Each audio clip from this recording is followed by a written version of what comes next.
بسم الله الرحمن الرحيم. السلام عليكم ورحمة الله وبركاته.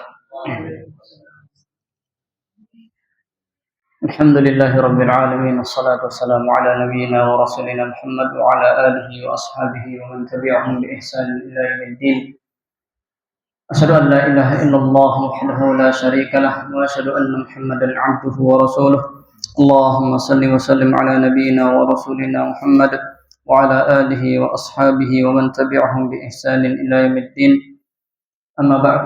Alhamdulillah, kita senantiasa mengucapkan puji syukur kita kepada Allah Azza wa Jalla yang senantiasa memberikan kita nikmat, limpahan anugerah kepada kita semua. Semoga Allah Azza wa Jalla menjadikan seluruh nikmat tersebut sebagai tambahan kita untuk melakukan amal-amal soleh, sebagai tambahan kita tentunya pahala di sisi Allah Azza wa Jalla.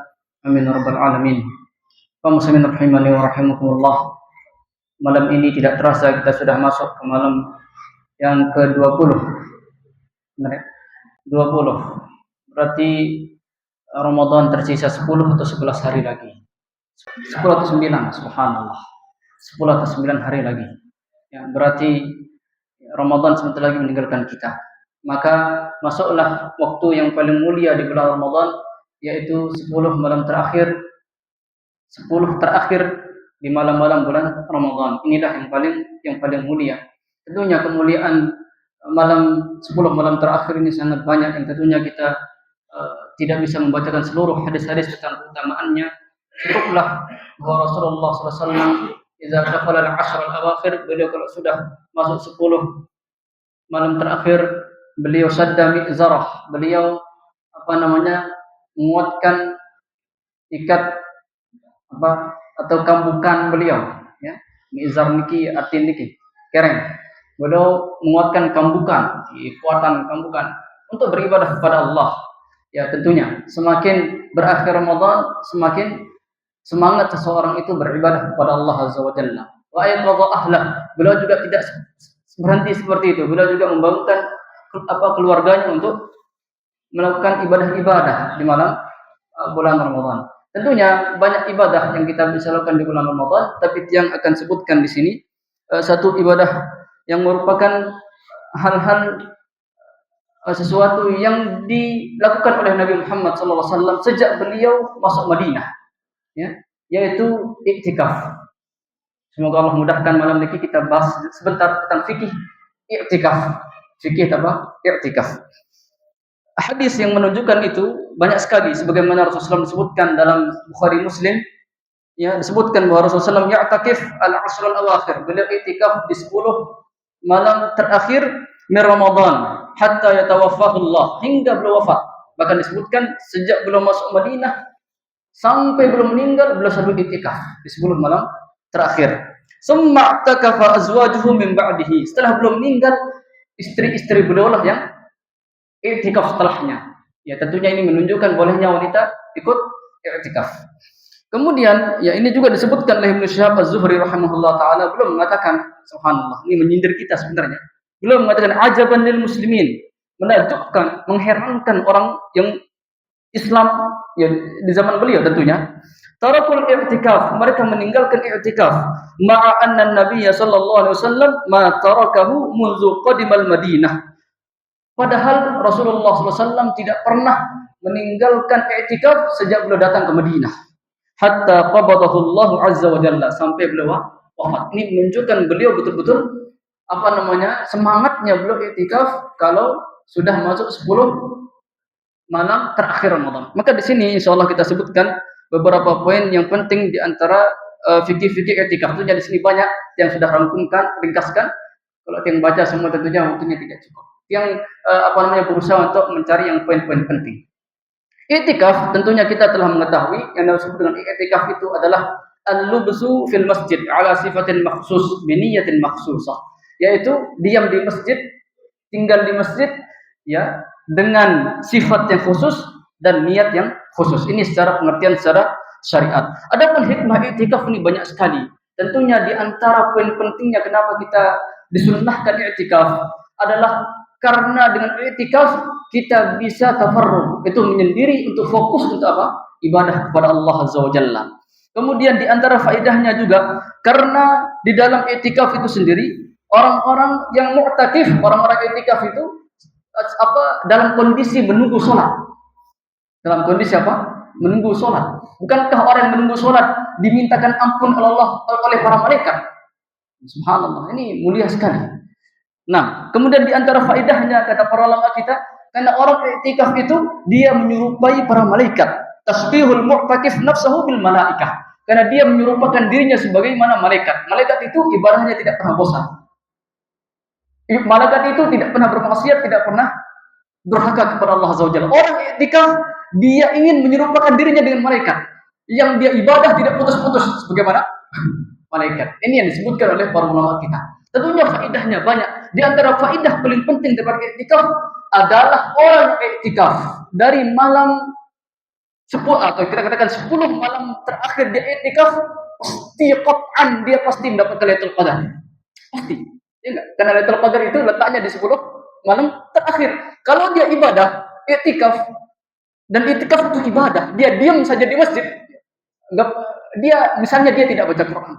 Misalnya dia tidak sholat misalnya, tapi dia i'tikaf saja, dia diam di masjid, tapi dia berzikir mungkin, dia menahan dirinya dari perkara yang haram, itu udah ibadah. Ketika dia i'tikaf di masjid 10 malam terakhir full, pastikan dia dapat Lailatul Qadar, pasti nggak? Pasti. Itu kenapa kata para ulama, kenapa penting i'tikaf itu?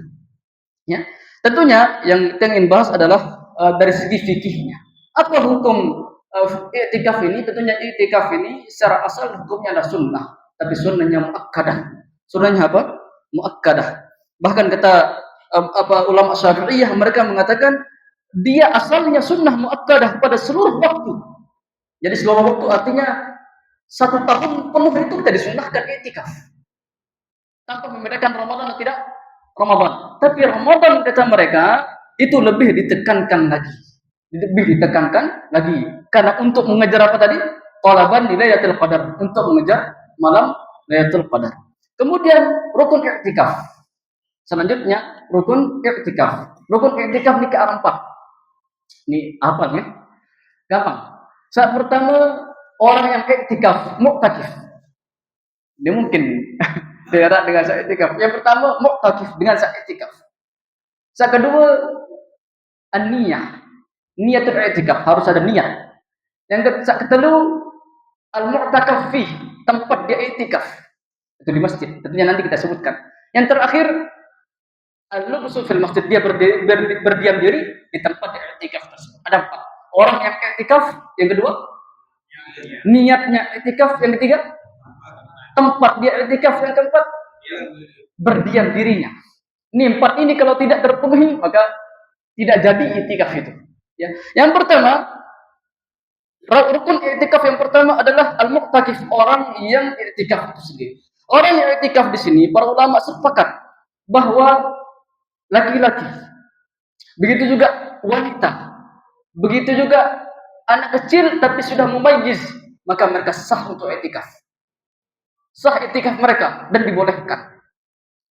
dibolehkan. Jadi ini menunjukkan wanita juga boleh i'tikaf. Laki-laki ya tentunya laki-laki boleh. Ya.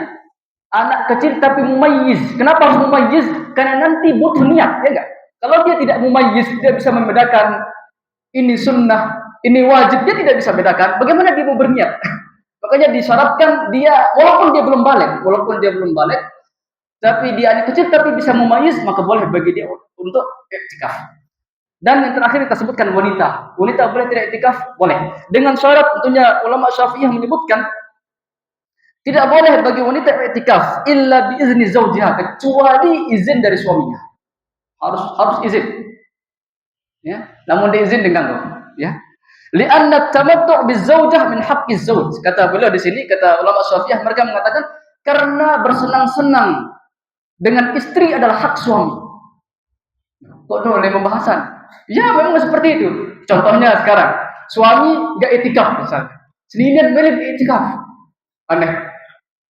Bumelin malam nuh berbeda terus, ya, dan tidak bisa, ya tidak bisa. Haruslah wanita tersebut tidak i'tikaf baru dia bisa memenuhi kehendak suaminya, ya tidak. Makanya itu yang beliau maksudkan karena bersenang-senang itu adalah hak suaminya. Ya, kalau dia mau bersenang-senang malam itu, maka hak suaminya, maka tidak boleh dihalangi oleh keinginan istri tersebut. Wahakku 'alal faur. Haknya harus segera dilakukan.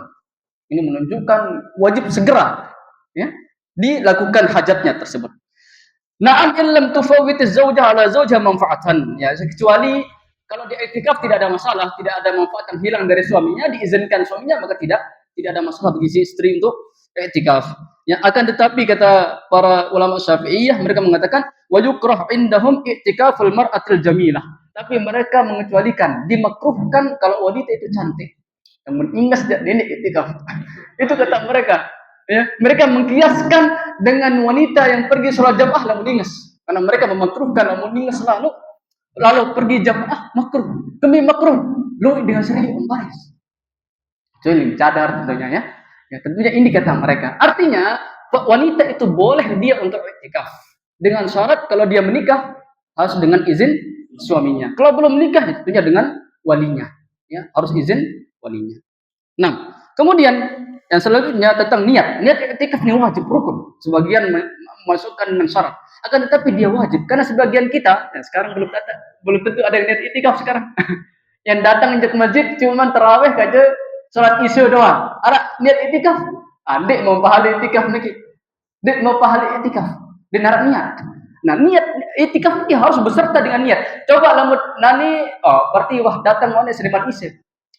Dik man hitung i'tikaf karena lima niat. Lamun nani beriat i'tikaf dari sekarang lah mulai dihitung i'tikaf. Harus ada niat. Ya, kalau tidak ada niat, ya, maka tidak innamal a'malu bin niat. Yang selanjutnya tempat i'tikaf. Tempat i'tikaf. Di mana tempat i'tikaf? Para ulama sepakat. I'tikaf itu harus di masjid. Harus di masjid. Kata mereka, i'tikaf itu harus di masjid. Masjid yang paling utama adalah Masjidil Haram. Kemudian Masjidil Aqsa, kemudian Masjid Nabawi, kemudian Masjid Aqsa. 3 masjid ini paling utama. Kemudian setelah 3 masjid ini, yang utama setelahnya adalah jami'. Jami' niki artinya masjid besar yang digunakan untuk salat berjamaah 5 waktu dan digunakan untuk Jumatan. Nah, ini disebut jami' niki. Ya. Jami' niki no, masjid niki. Nanti apa? Masjid Atiq. Ya, niki. Tentunya lebih utama kita i'tikaf di sana. Ulama sepakat kalau orang i'tikaf di 3 masjid tadi kita sebutkan dan dia i'tikaf di jami' yang kita sebutkan tadi, ya, maka sah dan itu yang utama. Tapi bagaimana kalau dia i'tikaf di non 2 jenis ini atau berapa jenis? 4 jenis ini, ya. Maka ulama khilaf masalah ini. Ada yang mengatakan sah, ada yang mengatakan tidak. Mazhab Malikiyah mereka mengatakan tidak sah. Harus di jami', minimal di jami'. Minimal. Tapi ulama Syafi'iyah dan ini yang benar insyaallah taala, ya, sebagaimana disebutkan dalam riwayat Aisyah radhiyallahu taala anha, ya, bahwa mereka mengatakan sah hukumnya i'tikaf itu di masjid manapun. Dengan syarat di dalamnya tetap dilaksanakan salat 5 waktu. Ya. Artinya ditegakkan salat 5 waktu di dalamnya. Maka insyaallah masjid kita atau musholla kita ini termasuk yang diperbolehkan untuk i'tikaf di dalamnya.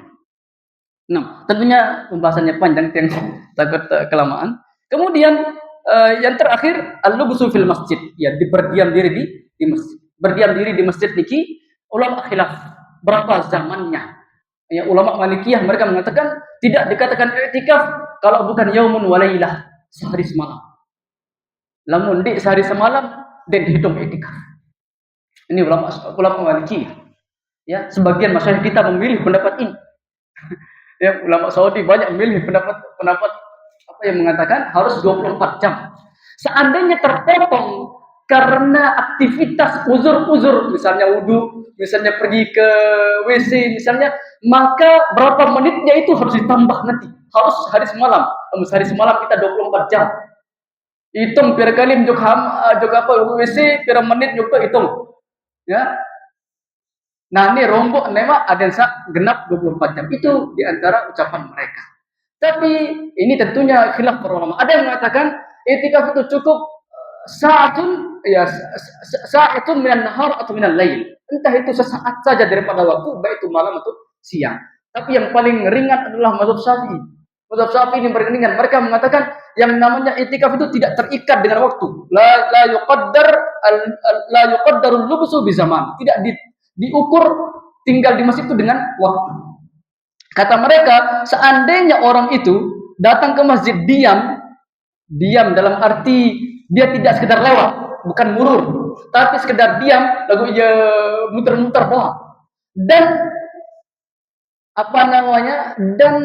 waktunya itu lebih lama daripada tumakninah. Nah, tumakninah ruku. Tumakninah ruku niki cukup subhana rabbiyal azimi. Niki udah tumakninah.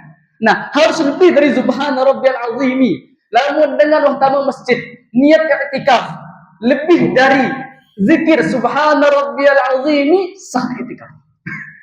Berarti kurang 10 detik. Seandainya dengan 10 detik yang niat i'tikaf sah. Ini menurut mazhab Syafi'i. Ala kulli hal, setiap kali kita masuk masjid jangan lupa niat apa? I'tikaf. Ini yang paling penting. Ya, ini yang paling penting. Jangan lupa niat i'tikaf. Sah atau tidak sahnya nanti urusan belakang. Ya, insyaallah sah menurut mazhab Syafi'i. Ya. Tentunya perbedaan ini didasari karena tidak ada dalil yang menegaskan masalah itu. Maka karena tidak ada dalil yang menegaskan masalah itu, maka kita mengambil sebuah pendapat. Dengan sak milih semendak di masjid sah i'tikaf, sak milih ngonekan sah i'tikaf, dan semua sepakat lebih lama tentunya lebih baik dan lebih mengenai dengan sunnah. Wallahu a'lam bishawab. Tentunya yang belum sebutkan di sini tentang yang membatalkan i'tikaf. Ya, ini penting tapi tentunya waktu tidak. Nah, terus sedikit, kita ambil sedikit ya. Ya. Kita ambil yang selanjutnya tentang apa saja yang membatalkan atau merusak i'tikaf. Di sini ada 6 poin, tapi yang ambil yang berapa yang yang penting. Yang pertama tentunya jima, hubungan suami istri, tapi tidak mungkin ya. Tidak mungkin ada berhubungan suami istri di masjid, tidak mungkin. Atau sebagian ulama menambahkan wadawaihi, dan yang memancing jima. Kalau orang melakukan hal-hal yang memancing jima pun bisa membatalkan. Seperti ciuman misalnya, termasuk yang membatalkan. Tapi ini pun tidak mungkin dilakukan di masjid. Yang kedua di antara yang membatalkan, ini perlu perincian, yaitu keluar dari masjid. Keluar dari masjidnya. Ini beliau sebutkan beberapa jenis keluar dari masjid. Kalau ada orang keluar dari masjid untuk makan dan minum, apa hukumnya? Kata mereka, kalau dia keluar dari masjid untuk makan dan minum, sedangkan dia tidak punya denara dengan apar, kanggon sugul. Misal tinara dengan nasi begini, yang nyaur bisa, atau yang berbuka. Kemudian dia keluar dari masjid, yang nyaur berbuka, denara dengan apar, maka boleh hukumnya. Boleh dia keluar untuk mengambil hajat makan dan minumnya. Tetapi kalau ada yang arak dengan atongan nasi, maka tidak boleh ditinggalkan masjid. Ini tentunya ada khilaf para ulama. Ya. Nah, boleh tidak? Boleh keluar masjid kalau makan dan minum. Ini yang ditimbang. Ya. Arak dengan ngater ini insyaallah tidak ada masalah. Ya, yang penting kalau ada hajatnya, makanya kata para ulama, kalau dia keluar, ini secara umum ya, kalau dia keluar dari masjid dengan ada uzurnya ada 2 jenisnya. Entah itu jenis tabi'i atau syar'i. Tabi'i ini tabiat. Misalnya WC, tabiat, panggilan alam. Ya, atau makan perut, panggilan alam. Hajat uzur tabi'i kanggur. Atau uzur syar'i seperti wudhu misal. Atau mandi wajib. Misal dia ngimpi misal. Maka boleh baginya untuk mandi, keluar dari masjid dan mandi. Ulama khilaf, berembel lamun sugul sugul lengan masjid untuk misal jalan Jumat, untuk mandi Jumat. Kata ulama Syafi'iyah, mereka mengatakan tidak boleh. Kata mereka apa? Tidak boleh. Kenapa tidak boleh? Karena sunnah hukum. Karena mereka memandang mandi Jumat itu sunnah. Ya. Tapi wallahu a'lam, insyaallah tidak ada masalah. Boleh saja. Yang penting tidak boleh terlalu lama mandi. Ya, makanya ulama mengatakan uzur-uzur niki akan diberikan kepada orang-orang yang i'tikaf selama dia tidak memperpanjang keluar. Lamun sengaja ngonek sugul maka batal i'tikafnya. ya, batal i'tikafnya. Kemudian ini yang disebutkan oleh para ulama kita, misalnya di i'tikaf di sini yang sholat Jumat, kan nggak penting, kangkung, ya, kangkung. Insya Allah tidak batal i'tikafnya, nanti disambung lagi. Walaupun yang katakan ini yang dikatakan oleh mazhab Malikiyah dan mazhab Abu Hanifah. Adapun mazhab Syafi'i mereka katakan tidak sah. Kenapa? Karena mereka masih mungkin untuk i'tikaf di tempat yang ada Jumatannya. Kenapa dia i'tikaf di sini? Itu kata mereka.